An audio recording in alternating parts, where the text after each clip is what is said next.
So we've got 6 or 7 viewings booked in this morning. We'll see what it's like. They're all very, very close to each other, just in a northern mill town. So we'll see what it's like, see what the property's like. They all look like they need a little bit of work, but we've also booked to see one that's been pretty much fully refurbed. And then that gives you a good idea really of whether this is a BRRR area. I don't think it is a BRRR area from what we've seen so far, but again, it's good to build up these connections, build the relationships up. I can tell there's a lot of rented properties around here. There's lots of key safes still left on the external doors, and yet another bits and pieces. So we'll see what it's like. So what I'll probably try to do is record a few bits of the insides of the properties, and then do a little bit more of an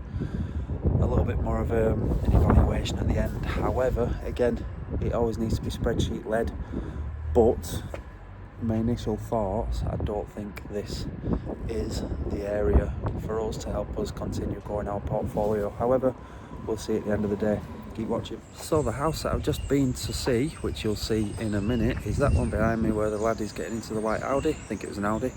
So it does need everything doing to it, which is always fantastic for BRRR, but, and here it is the but, hopefully it's not too windy, you're probably going to be spending 30-35 on it and not even increasing the value there.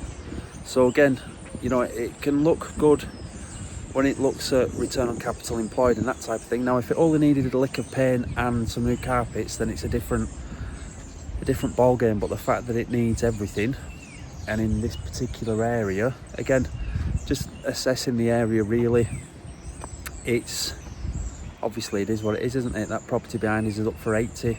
These two, can we just see? Don't know if you can see them there. I think there's a couple here gone for similar prices.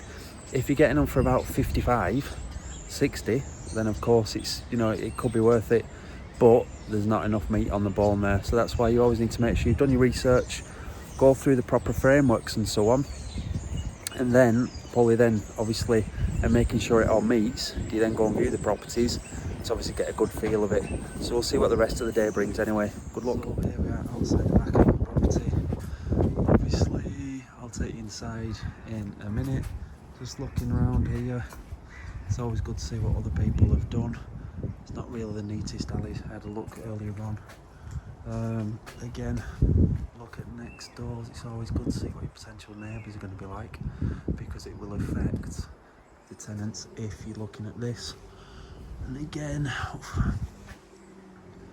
there, definitely some issues need sorting out. And again, like most things, can be fixed, but it depends on how much you're willing to spend at it. So here's the kitchen through here, boilers there. Again, everything would be going here. Rip everything out, you know where you're at with it there. Boiler, probably be out through there. Skirting 2 reception rooms now. And just be aware of this as well. We'll have a look at that later on. It seems to be, obviously, we'll see if that follows through upstairs. There we go. Chimney breasts, remember, if you're dragging those out, cost quite a few quid, but you could gain quite a lot of room in this to square it off. Right, let's have a look. Storage. There we go. Let's have a look there. Electrics. Again, through here, so quick. So everything's going. Let's head on upstairs. In fact, let's go into this room first. So again, the skirting boards. Nice things around on top there, but let's have a look. Let's go up here now. Carpet's been removed. And maybe the first bedroom. Yep. Again, a very big bedroom, but radiators, let's have a look. What have we got there? Might need to address some of the things on here. Yep. There we go. Let's have a look. Heading through here. Trunking, and so we've got internal doors. There we go. So there seems to be some dead space here. But again, jigging around potentially. I haven't been in there yet, but could the bathroom go there? On the bedroom here. Let's have a look at this one first. There we go. So again, it is what it is, isn't it? Everything would need to be ripped out, full everything. Good thing about these is, you know, you're not going to be cutting corners everywhere we go. There may be a little bit of an issue there. Possibly. Oh no, here we go. So that was a little bit of a surprise, but the only thing is, you have a look, you want to get through one bedroom to go into this third bedroom here. So again, the bathroom's there. Could it work out where it'd be 3 proper bedrooms? So like I said, look what your neighbours are like all the time. Done. There we go. And there we go. So with a mass on this later on, but the good thing about this is, you know, that it needs everything gas central heating, ripping out, probably rejigging around upstairs, but the money needs to be there. Northern Mill Towns then. Now, the videos that you've just seen there, obviously we did schedule in to look at 6 properties. Unfortunately, we only got to see 4. So again, you know, 4 out of 6, not too bad. It's better than nothing. We're considering investing in that area, and like I looked at, like I told you at the start of the video, really, when we were on site on the streets, it's a traditional Northern Mill working class town, really. So properties around there are upwards of 80 to about 120,000 for your 2-bed terraced. The rental though, the rental is approximately 600 to 725, 750, depending on which area you're looking to invest in. So the areas that we're looking at there over the last few weeks have been surrounding Blackburn and Burnley and so on. So areas such as Darwin, Clayton-le-Moors, Accrington, Great Harwood, Rishton. Where else did we look at around there? Church, Oswald Twistle, and probably a few others that we've seen as well. Now, for us really, obviously when we're looking to invest in a new area, everything, even when we're investing in our existing area, although we know the streets quite well and the numbers and so on, everything needs to be fed through the Black Belt Property Deal Analyzer without a doubt, because otherwise you just sort of like, you know, having a guess really and estimating. You want to make sure that it's all strict, all structured, and let the numbers guide you. Don't let your emotions play to it. So in fact, I've just written a case study about this. We've just been offered direct to vendor property, and again, I'll probably do a video on that later on really. Now, getting back to the new investment area then. So it's extremely important that you always put it back to your why. For us, the why in that particular area was simply to have a better return on capital employed than having money sat in a dormant bank account. So again, one thing you may have heard me say before, especially if you're one of my private mentees that I mentor, inflation is a hidden tax, okay? You don't see it on your interest, on your online banking statements or anything like that, but trust me, that inflation is eroding away the power of your money each and every year. So if it was a choice of leaving a lump of money in the bank or being able to put it to use in a property with a decent yield, then again, in our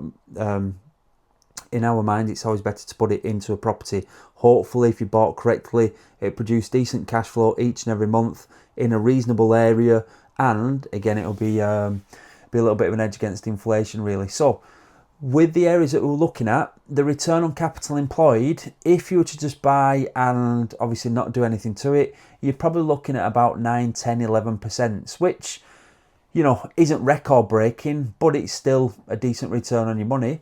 Now, what we did find out though is that B-R-R would not work over there. So the property that you've seen where I was walking around and the 3rd bedroom was accessed from obviously the 2nd bedroom, that there now, if you were to spend 30 to 35 on that, it's on at 80. Let's just say, for instance, you get it at 70. You're then at 105, plus if you picked it up at 70, stamp duty is around about 3,700 to 4,000. So you're then at 110, plus your legals, 112. But it still wouldn't be anywhere near what it needs to be in order for there to be enough profit in there. It might be worth 120, maybe 130, especially if things keep rising up. but it's not an area for BRRR. That's more of an area where if you can pick it up cheap enough, you know, with a motivated seller, and again, you're going to always use the execution skills really. You need to make sure that you're purchasing it properly at a decent price, and again, locking in profit from day one, just to hedge your bets against, again, any downturns in properties, which will of course happen. I mentioned that in my book, the property cycle there, so maybe, you know, research that a little bit more so you're not going in blind. But for us, really, the few mornings that we spent over there, we're built on connections, fantastic. They start sending us, you know, so-called deals through now and that type of thing, but it gives you more of an idea of, right, well, if you're extending out 4 to 5 miles, this is how much you get for your money, but the returns are obviously slightly less. Whereas if we were to extend, you know, 10 or 15 miles more into Manchester, or maybe even 20, 25 miles into Leeds, obviously the properties are near enough double, but the rent isn't double. However, you know, it's the capital growth that you're going for there, really. So yeah, with that now, BRRR wouldn't work, definitely not. The prices, I've just scribbled them down now, range from the 4 properties that we saw was 80, 85, 90 and 100. Now, the property at 85 was the best one, and it didn't really need much, really. It looks like it's been well maintained. That was the best property out of all of those. So even the one at 100,000 was all right, but it was too close to a town centre. And again, looking around, now again, this is England, so people can put flags out, but it will put prospective tenants off if a few of your neighbours have got a, you know, a Red Cross flag knocking around and that type of thing. And we just always need to be aware of, again, I think I mentioned it or I showed it in the video, the garden with, you know, the 2 rowing boats in there or whatever they were, and full of rubbish. So you always need to think of your exit plan. You always need to think of your end user. So with that one, the property that was worth 85, quieter street, a little bit of row of shops at the bottom of the street. School was quite close by. Transport wasn't amazing, so it's probably about 15 minutes to get onto a nearest motorway. However, it seemed more of a secure buy, really. So again, for us, it was more of an investigation, more of a fact-finding mission, just to strengthen knowledge, really, build on connections and see if it was something that we wanted to invest in. But the return on capital employed is better than in the bank. The cash flow was probably from, if we were to secure that property, the one that I said at 85, if we was to secure it at about 75, which obviously you'd want to put in an offer at first of like 69, then 71, then probably 73.5, something like that. The stamp duty land tax would probably be about, I think it's 3,750, I think, don't quote me, if it's obviously second home and it's 75,000. But the rent then you'd want to increase, because I think they were only paying 575, but I found out since, because agents let me know that they're moving out in a couple of months, you've served notice and so on, so that would give you a chance then to bring it up to a different rental amount. It makes it a little bit more of a better deal, really. But the main thing here that we always need to understand is, anybody that I tell him, my mentees or anything like that, understand your why for investing in property. Is it because you want to pull out profits from your business and make sure they're being used more than just sat in a bank? Is it because you're looking to obviously build out your wealth over the long term?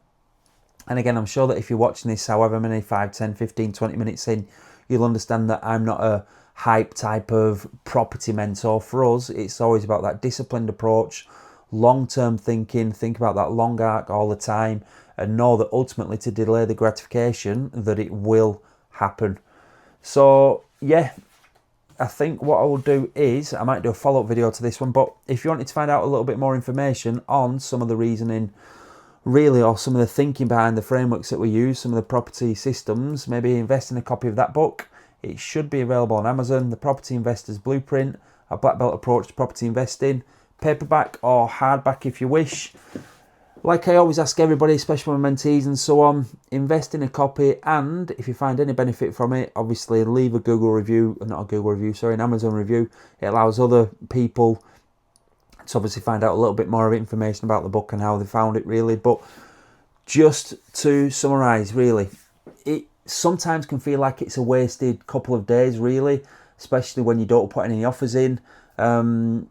But it's all about gathering that knowledge up there to allow you to make better informed decisions moving further forward, rather than just, and again, I'm not tiring all deal sources, definitely not, rather than a deal sourcer coming up to you saying, I've got this magnificent property, it should be on the market for 120, but I've got it for 85, the rent is 550, but it should be 750, you can have it for this, and then finding out that it doesn't work out like that at all. So again, I'm definitely not saying all deal sources are bad, definitely not. It's like any type of business. There's going to be fantastic people and there's going to be, you know, people that are not fantastic. So for us, it wasn't a waste of time. We're not going to put any offers in unless when one of them chases me up tomorrow, you know, we might throw in a, you can call it a cheeky offer, but a realistic bid.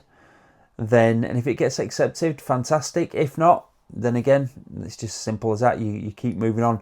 That's why you need that essential, again, you know, for us, our Black Belt Property Deal Analyzer really hones everything down so that we know that the maximum we can pay for the property, and obviously based on the results that we're wanting to achieve. And it's always at minimum 15% return on capital employed. If it's a little bit more of a heavy refurb and so on, so it's a 2-bed or a 3-bed, you know, that needs back to brick and so on, but more suitable for the BRRR. Once you pulled your money out, then you really be wanting to work on a return on capital employed of upwards of 22, 25% and so on. Are there better deals? Of course there are. Yes, there are better deals, but you know, it depends on how busy you want to be, really. Okay, so I hope that provided some people a little bit of value. Keep taking steps further forward. If you're interested, and more importantly, if you're serious, then maybe apply for the Black Belt Property Mentorship. It's entirely, obviously, we've got different programs there for you, but you have a look and take it from there. But I think, one more time, keep educating yourself, keep taking steps further forward. Don't fall for any hype type of nonsense, and just think to yourself, you know, delay that gratification. Why are you investing in property? It's for the long term. Cash flow is fantastic, but I know that ultimately, if I keep hold of this property through thick and thin, that it will serve me well moving down the lines. And yes, HMRC are always going to move goalposts. They're always going to, you know, tax people that have tried to do well for themselves. But you've just got to make sure that you, at least you're in the game, and try and work within the framework of that time. So good luck, keep taking steps further forward, and all the best.